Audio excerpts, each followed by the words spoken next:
Hello and welcome everyone to this Warcraft replay. Yeah, I have no idea what the resolution problem is, but yeah, this is gonna be a long one, and we are back on the Netease Ladder here. No collab, just a simple ladder game, and this is gonna be rather long. Yeah, either way, human vs undead. Did I cast it before? No, I don't think so. I think I always had orcs or night elf with undead, but yeah, lots of undead. 1-0 is basically the prime, I guess, target of these replays, but he's just so good. He will be facing off against ToD, who is spawning in as the blue human player on the top left. ToD, if you have not realized, is, I'm not sure if he's came back to pro, but he was retired as a professional player, but I do know that he has been casting. I'm not sure if he casts nowadays, since it's kind of hard to find casting positions for Warcraft 3 at least. Yeah, I actually don't remember what he casted, if it was Warcraft or some other Blizzard game, but either way, Archmage first for himself. 1-2-0 just going for the, oh, actually he goes for a Dreadlord first, so yeah, not sure if 1-2-0 is testing something or if this actually is the now standard. I actually have been away a little bit from the Warcraft scene, so I actually have no idea what is the standard nowadays, but this is a good thing to see. Dreadlord first. I'm interested to see how it will go. Obviously opening has changed a little bit, no graveyard just yet, so mass schools for the Dreadlord, of course. More farming centric, I guess, early on because of that sleep. Or you can go for some very early surrounds on maybe the Archmage, maybe the Footmans, who knows, but ToD going for the Ogre Warrior camp here. I did actually watch a couple of his opening minutes of this actual game from his perspective, and yeah, obviously not very happy with Netease's handling of the map pools. The map pool is really stale right now because they don't actually change all too much. They've only added rather than removed, so I think he is maybe a little dissatisfied about that. I do agree sometimes maybe some maps need to be changed a little bit, but yeah, other than that, I think that's pretty much all I've actually watched so far, but either way, back to the game. Dreadlord going for the Ogre Warrior camp as well, sleeping that one Ogre Warrior, and yeah, he will be joining the party way too late as the rest of the camp is going to be cleared out. Dreadlord going to get that quick level 2. It seems like he did go for an early turtle camp as well. +2 ring and Cloak of Shadows for the Archmage, not too great of an items for the that particular hero, but the Dreadlord also picked up the exact same items for himself, so not too great for, I guess, either player. ToD really wants to get his expansion up against 1-2-0, otherwise it's going to be a very short game. But yeah, tier 2 should be starting very soon. I think he is going to hold his resources for that, or that fast expand, of course. I actually have no idea what was wrong with me. I literally talked about that fast expand, and then I mentioned tier 2. Yeah, my brain probably is not working right now, but level 3 for the Dreadlord, very quick level 3.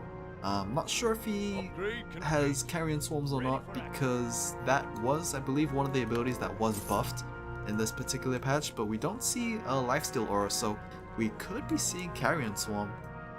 Obviously he has already Sleep learned, so his second ability, he might be holding it. I should probably look at his perspective. No, he is not holding it. He has already put points into Carrion Swarm, so let's see how well this works. Carrion Swarm, I believe, got a slight mana reduction, and it does have a little bit more damage. Nice Carrion Swarm, they're able to pick up 2 easy Footman kills, and yeah, already making itself pretty worth it, it looks like. We'll have to wait and see, but Carrion Swarm onto the peasants there, and a second one will be able to finish the job. Skeleton able to pick up one of those peasants. I believe Carrot Swarm can also hit mechanical units, which probably not too useful against buildings. I'm pretty sure buildings are their own kind of thing, or maybe they are mechanical. Actually, I have no idea. I guess they are mechanical, so it kind of does make sense. But what is going on over here? Woman just doing turtle camp for some reason. I mean, the Dreadlord is kind of stuck in this place. He kind of has to burn his TP scroll if he wants to get out of this. I'm surprised the Archmage has not actually moved in to get a set of dust, but yeah, Dreadlord, going for another Carrion Swarm there. I think he should just burn that TP. Was able to pick up a couple more peasants here for himself, but yeah, for now, ToD is being harassed a little bit, and he probably doesn't like it very much. The Archmage actually moves away, so this might be opportune time for the Dreadlord to move out. Nope. Seems like the footmen are going to be brought over. What ToD could do is maybe manually place his footmen to surround that Dreadlord, just to prevent him from moving out and forcing that TP. But other than that, his Archmage is moving with dust, and that is probably going to be a TP scroll burn. Yep, there we go. Burnt TP scroll, nicely done by ToD. And 120 already has a panda out as his second hero, and he is already farming with that. So I don't think the panda got hit with anything in 1.29. He is just a very solid hero pick there. And of course, the Carrion Swarm Breath of Fire synergy. Breath of Fire already hits buildings and mechanical units alike, so yeah, now that Carrion Swarm can affect both, that is a lot of AoE damage for 120. The obvious downside to that is it is extremely weak to mass spellbreakers, so kind of on a timer there for 120, but of course if you can get high enough level on that Dreadlord, level 6, Infernos might just make itself rather worthwhile. Sleep onto the Archmage. The Nubian Tower is doing a little bit of damage, but of course those footmen are on defend mode, so they will be able to, I think they reflect some damage. Actually no, Nubian Tower is normal. Okay, never mind, but the Dreadlord, go for another Carrion Swarm there. He is now completely out of mana. I think he can buy a mana pot from the Tomb of Relics very soon, as soon as he gets that tier 2, but the Elemental's doing a lot of damage onto those ghouls there. Of course, not going for Death Knight first means that he can't heal his units with a Death Coil. Dreadlord on the other hand, is able to pick up a couple of free footmen kill here. Black Citadel, oh wait, he's already tier 2. What am I saying? But yeah, statue able to top these ghouls up very nicely, and yeah, that is pretty much going to be that. The attack has been forced out. Where is the panda? Is the panda dead? Oh, the panda died. Oopsies. My mistake there. It seems like the Archmage was chasing down the panda, and he will be able to get that level 4 very quickly. Expansion is now up and running, fully functional. Tier 2 now done for ToD, and he should be gaining his double sanctums very, very soon. Otherwise, he might be swarmed by a lot of magic damage. Interestingly enough, that 120 goes for Vampire Core here. He is now, he has access to all 3 of his abilities, which is a very rare sight to see. But hopefully it will work out later on. He might have to retrain once he gets his Cryptfiends and Destroyers, but yeah, right now, just sticking alive. 2 statues, one is already very, very low health, but yeah, I'm actually interested to see that there's a mechanical tag right here. Instead, it's in English instead of Chinese, which is rather weird. I really should change the language very soon, but either way, Keep Tech is done. We don't see any tier 2s just yet. Mass towers for ToD, so he might be a little scared of these destroyers that will be coming very soon. Now that tier 3 should be done for 120. Panda is now out. He is only level 2, so not too powerful in terms of that Breath of Fire. Oh, we already have a destroyer in the air, as sleep is going to be given onto the Archmage, and the Destroyer is going to get taken down. The trees are able to save it from vision, so that is nicely done there. And hopefully that Destroyer will live to see another day, unless that Archmage has something to say about it. He needs like one more Fireball. I don't know if he's able to get it or not. Statues go for a little bit of blockage there. This one might have to transform itself as well. Archmage needs to be extremely careful since he does not have a TB scroll available. But the statues are able to heal that very low hit point Destroyer nicely, and it is going to take about 3 or 4 more fireballs from that Archmage to finish off. So yeah, unable to get anything out of that, and yeah, might have to deal with an attack coming in very soon. His Archmage is extremely low, so I'm not sure how well he's going to be able to defend this incoming attack. 2 Destroyers in the air. This one will most likely transform as well as soon as it runs out of mana. But yeah, 1-0 he looks really weak to Spellbreakers, but that can obviously be patched up with a couple of Abominations as well as Frenzied Ghouls. They're not frenzied just yet. Oh, here we go. 2 of the Destroyers have mana, I believe. Oh no, it's just 1. So only 1 mana, full mana Destroyer. But that is a crap ton of guard towers there, and the towers doing a nice job. Focus firing the one with mana. Panda going in for a Breath of Fire. Dreadlord is not actually in the scene, so he will not be able to offer his Carrion Swarm just yet.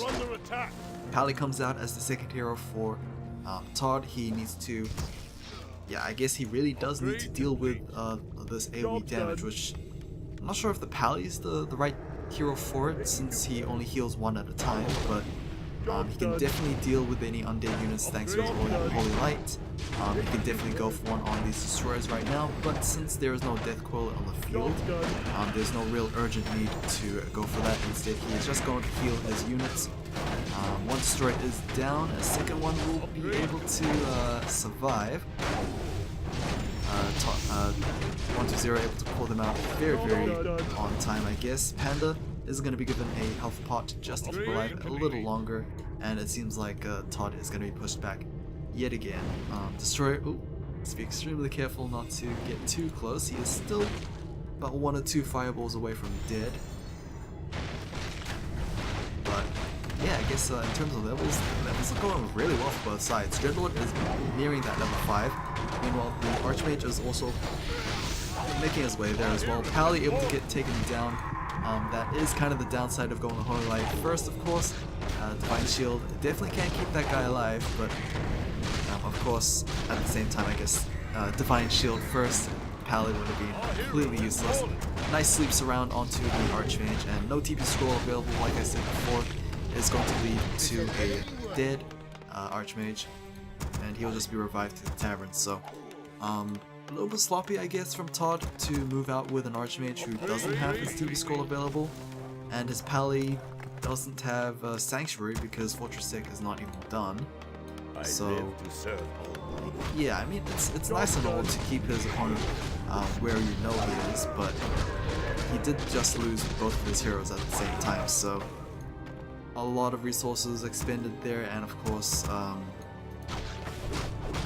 yeah, just give more experience over to 1-2-0, who is extremely progressing well with both of his heroes. Dreadlord already at level 5, his Panda is extremely close to level 5 as well, so once the Panda gets that level 5, level 3 Breath of Fire and Carrion Swarm is going to do a huge amount of damage. Thankfully, Spellbreakers are being added to the army mix here for ToD, so there is still some hope, I guess, but yeah, I am hoping to see a little bit more from this Pally, because he, yeah, this could have been a different hero. This could have been the Alchemist, for instance.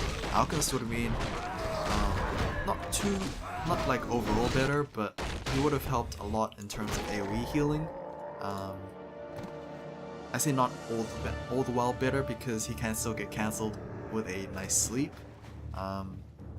But we shall see.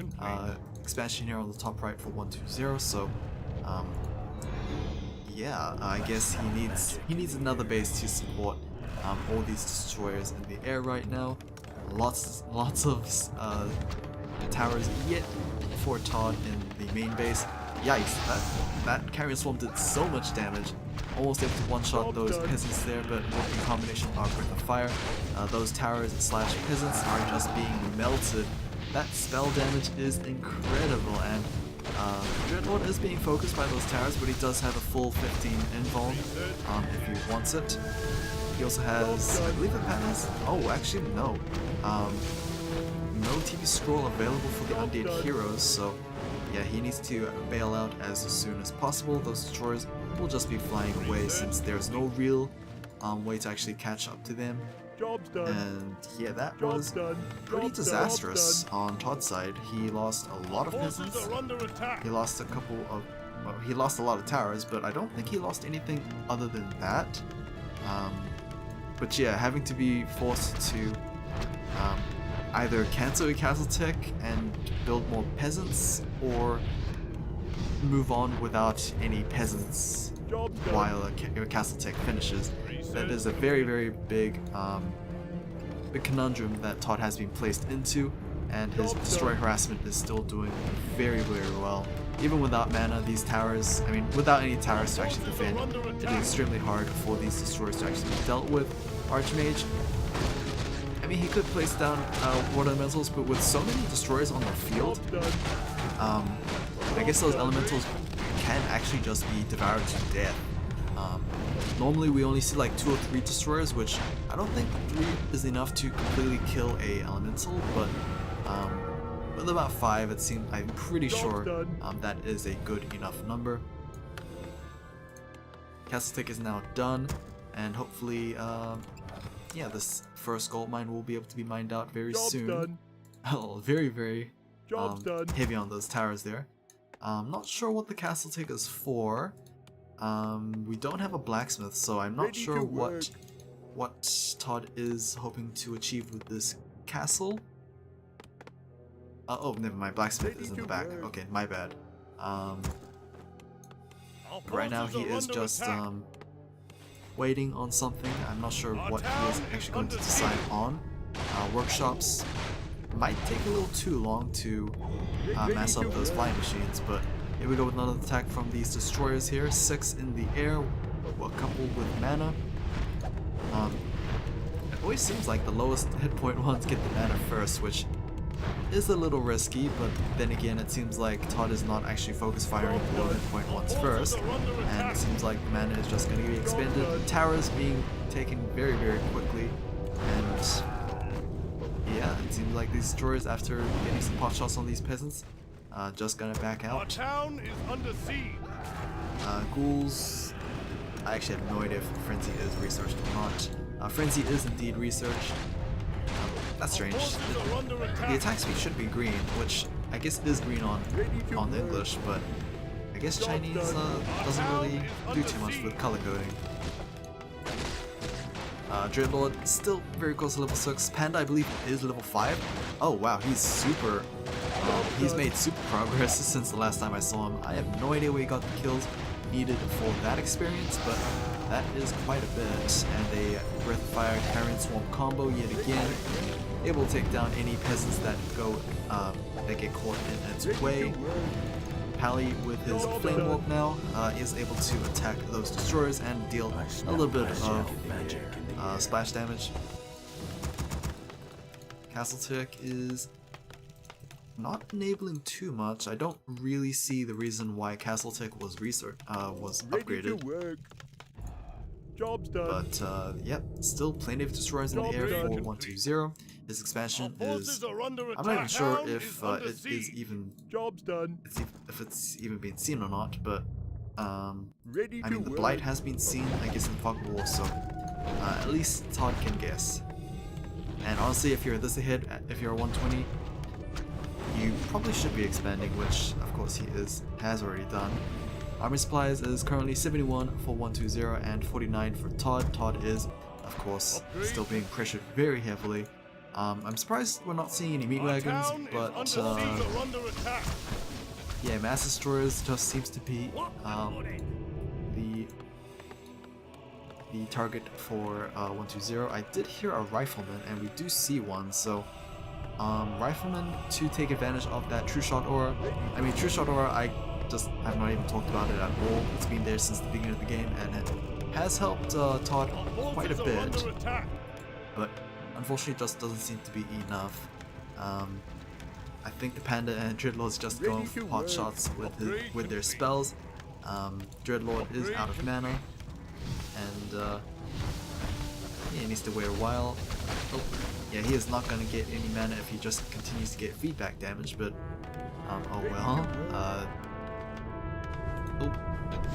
Destroyers is going to get picked up with a guard tower there. I'm not sure if they're scared of the anti-air from ToD, but upgrade complete. yeah, his expansion's at least gonna get attacked, maybe. Yep, ToD is going for it. Is gonna pick up a retrain and a scroll of healing, so most likely gonna get that blizzard instead of those elementals. More spirit towers are being added to the expo, but it seems like it is just going to be a trade of expansions for both sides. Probably better for 120 to trade this out because he is the one at the advantage here.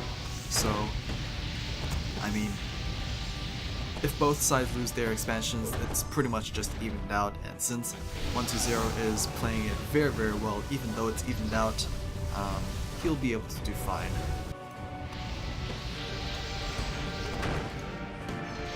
Oh, it seems like 120 actually is going to choose. Oh, TP staff?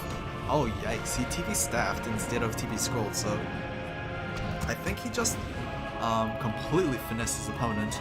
Other than that, yeah, I don't know if it was if ToD thought it was a TP scroll instead of a TP staff, but that was very cheeky from 120 to fool his opponent there. TP staff in exchange for a TP scroll, definitely worth it for the undead player. Both sides will keep their expansions, but yeah, that was about 350 gold just burnt on ToD's side there, and yeah, he's gonna be forced to buy it yet again. Hovering on a tavern here, and it seems like we are gonna see the Goblin Alchemist yet again returning to the 1.29 battlefield. I really gotta pay attention to that because the anti-air of the Alchemist could very much be confused with a acid bomb, so need to be careful about that. I also need to hear a lot more properly, I guess, because last time I kept saying he was spamming acid bombs even though it was just his anti-air attack, so my apologies about that in the last game. Dreadlord, oh, he's literally 1 point away from level 6, and there we go, level 6 has been attained. Will we be seeing that Infernal? And we do see the Infernal. Surprisingly enough, he does stun those Spellbreakers. I guess that is more of a physical ability rather than a magical spell, but Alchemist picked up for his Chemical Rage rather than his Healing Spray. I did stand corrected in the last time I saw the Alchemist. Healing Spray in 1.29 was buffed to not hit enemies, so he could be a very good AoE healer, but instead he was picked for his Chemical Rage first. His Rifle Casters, is it going to be enough to actually deal with this? We don't see any Destroyers, of course, they are just dealing with the main base. But yeah, these Spellbreakers are seeming to be able to push these units back a little bit. Infernal able to do a crap ton of damage to that Alchemist and those Spellbreakers. Of course, it's 49 to 60 chaos damage, of course. That is, I think, pretty sure it's true damage. So, yeah, it doesn't matter what type you are doing a huge amount of damage. Elementals, not elementals, Infernals, just... Honestly, I think Infernals, one of the coolest units in Warcraft. It's just such a shame Dreadlord can only summon one. But that, of course, comes at a balancing issue. Alchemist, I believe he was Sanctuary back home, and now he is going to pick up a regen, a couple of priests here. But of course, those priests are kind of dead weight because they just get completely annihilated by those destroyers. I'm actually unfamiliar with the cooldown and duration timing of the Infernal, but I'm only guessing that it is matching cooldowns, I guess. If not, then obviously duration lasts a little shorter than the actual cooldown. Locked and loaded.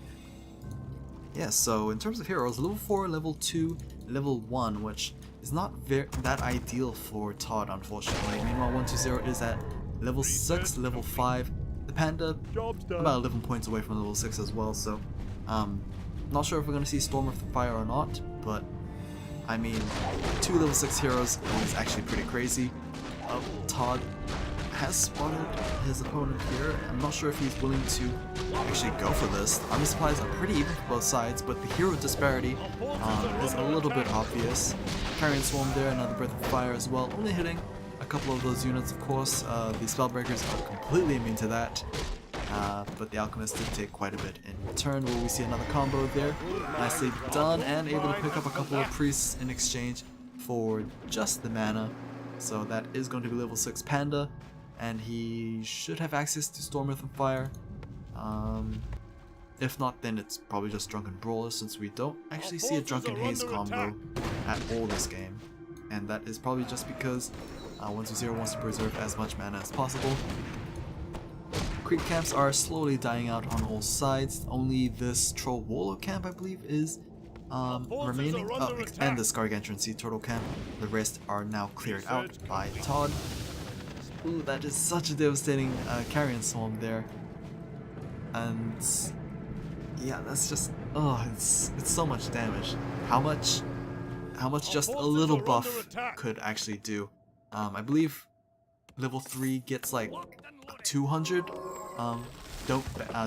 what is it, damage bonus? Like, that's a lot. I mean, yeah, like a lot. So yeah, anything that is not a Spellbreaker needs to watch out for that, because in combination with the Breath of Fire, they are just dead units. Alchemist really wants to level 2, but like I said before, without many creep camps left, it is gonna be hard to get that experience unless he wants to go for some skirmishes, which is again gonna be hard because 120 has shown in this game very, very good microing skills here, able to pull back his units on pretty good timings, and yeah, even without a Death Knight, he's able to save a couple of units very nicely. Here we go here. Breath of Fire. We will see a Carrion Swarm. We will indeed see a Carrion Swarm there, and at least a couple of those Arcane Towers are taken down. ToD is making a beeline to the main base, I guess. So he's going for a counterattack instead of defending. Oh, but he does see the Blight, as 120 has expanded to the middle gold mine here, and it seems like ToD is wanting some revenge on his expansion, which will be taken down very soon. Peasants being brought over, but I actually have no idea why. They are just going to be foddered off to the Carrion Swarm of the Dreadlord. And the Acolytes are going to retreat from the Haunted Gold Mine. Surprised that they did not go for an unsummon there, at least try and salvage some resources before it goes away, but yeah, that is at least an expansion for an expansion. TP Staff is going to be used by the Dreadlord to go back home. Sackpit is out, but do we see a shade on the human army? It doesn't look like it. Oh, but expansion might be attacked here. Panda is going to go for a TP Scroll, and ToD, who is very, very low in terms of supply. 120 is actually at 91, which is like completely crazy. 91 versus 65, clear disadvantage for the human player. About 26 supply disadvantage, and of course he is down in terms of heroes. Infernal is gonna drop on all those units there. Another nice Breath of Fire, able to do a lot of damage, but the Alchemist is going to heal very nicely with his healing spray. Archmage is being focused down by those ghouls. A huge swarm of ghouls. Where did these guys come from? No upgrades whatsoever except for their frenzy, but I mean, they are slowly mowing away against the rifle castles of ToD. Now the healing spray is going down, but the Alchemist is being focus fired by the Infernal, and the Alchemist is going to fall. Sleep has been constantly being cast onto that Archmage, but the Dreadlord, very low on mana, but also is gonna hit that level 70. He does have enough mana for another sleep if he wants it. Pally is going to stay alive thanks to his Divine Shield, and he's gonna Sanctuary his Archmage back home. But yeah, 120's army cut down to 74. Meanwhile, ToD's has been cut down to about 24. So, yeah, pretty long game. Whoopsies, pretty long game. At least for 120's side, his heroes have hit pretty critical points in terms of levels. Panda didn't go for an ultimate ability, but that's mainly because he didn't need to. Dreadlord, a couple of Infernals, and they've all been pretty good. That last Infernal was extremely good, thanks to that wide AoE stun. And yeah, I mean, yeah, ToD, I mean, it was a pretty disadvantaged situation for him, and that is gonna be that. So I hope you guys enjoyed, and see you guys again next time.